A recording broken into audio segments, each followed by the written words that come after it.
Le fournisseur interne ou externe d'une entreprise se doit d'étudier, de comprendre, de répondre aux attentes de ses clients et utilisateurs.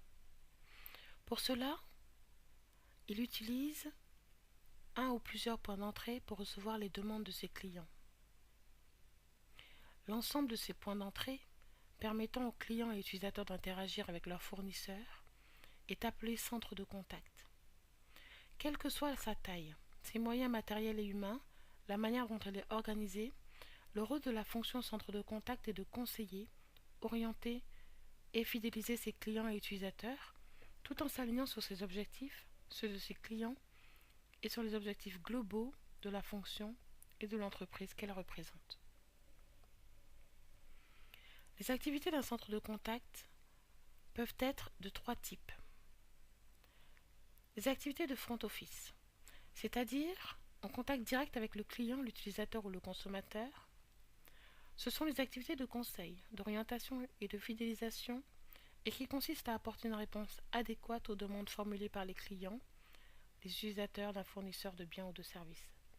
Ces demandes sont formulées par différents canaux comme l'email, le courrier, le fax, Internet, la messagerie instantanée, le téléphone. Les activités de back-office.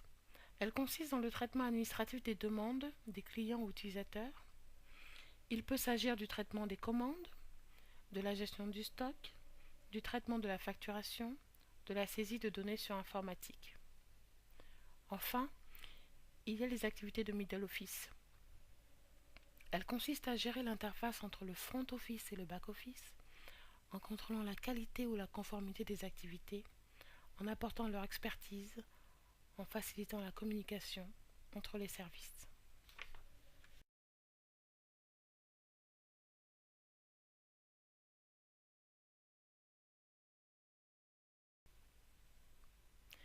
Lorsque le volume d'interaction interne ou externe est important, la fonction centre de contact doit prendre la forme d'une structure centralisée. Examinons la typologie des centres de contact en tant que structure centralisée. On distingue deux catégories de centres de contact. Le centre de contact interne ou internalisé, qui est une structure centralisée intégrée à l'entreprise qui en assure elle-même la gestion effective pour répondre aux demandes de ses propres clients. Le centre de contact externe ou externalisé est une structure centralisée d'un prestataire de service qui intervient en tant que fournisseur externe d'une entreprise et qui est mandaté pour gérer tout ou partie d'un processus de l'entreprise. On parle d'externalisation en France, d'impartition au Québec et d'outsourcing dans les pays anglo-saxons. Lorsque le centre de contact est localisé dans l'entreprise qu'il représente, mais que la gestion en est confiée à un tiers, on parle d'insourcing.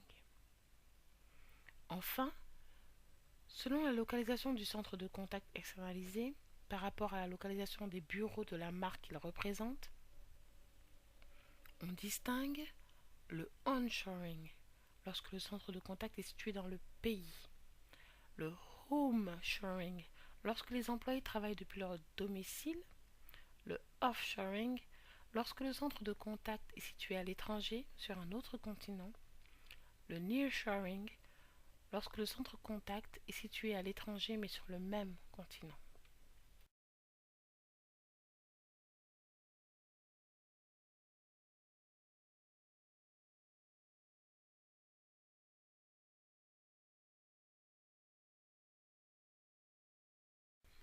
Certaines entreprises ou marques ont fait de la satisfaction clientèle leur argument de vente. Pour d'autres, il s'agit de leur cheval de bataille. Pour d'autres encore, elle est reléguée au second plan derrière la course à l'atteinte des objectifs quantitatifs. Globalement, les centres de relations clients apportent satisfaction à ceux qui y ont recours. La compétence, l'efficacité, la réactivité restent les principales exigences de la clientèle. Suivent de près les attentes de type relationnel, attitude bienveillante, disponibilité.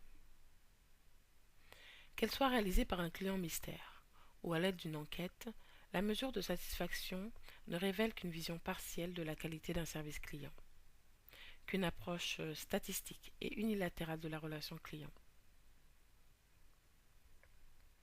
À l'heure où la relation client tend vers la personnalisation, one-to-one, la mesure de la satisfaction n'est véritablement pertinente que si elle prend en compte les paramètres de la relation côté client, c'est-à-dire l'intensité relationnelle, le canal de la relation client, les attentes et la typologie du client, mais également les paramètres de la relation côté téléopérateur, ses performances, ses motivations, son bien-être.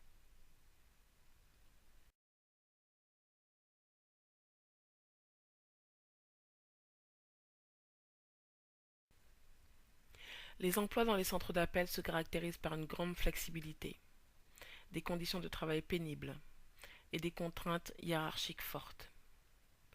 Le nombre de jours d'absence pour maladie pris par un salarié en un an est un véritable indicateur du stress et de l'insatisfaction dans leur travail. Beaucoup pensent à tort que les téléacteurs n'ont pas de connaissances liées à un métier spécifique. Du coup, ces personnels n'ont guère le sentiment d'une identité professionnelle, ni le sentiment d'appartenance à une culture d'entreprise.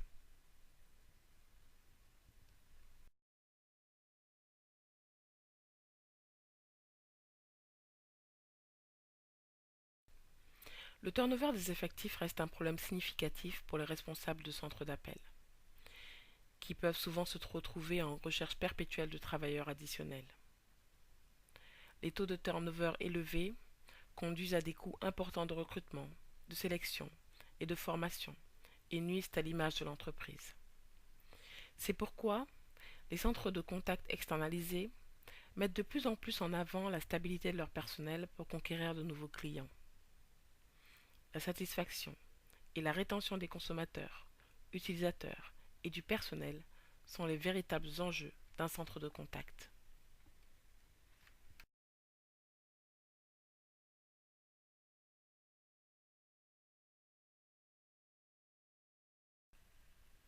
Le centre de contact est un ensemble de moyens humains, immobiliers, mobiliers et techniques qui permet de prendre en charge la relation à distance entre une entreprise et ses interlocuteurs internes ou externes.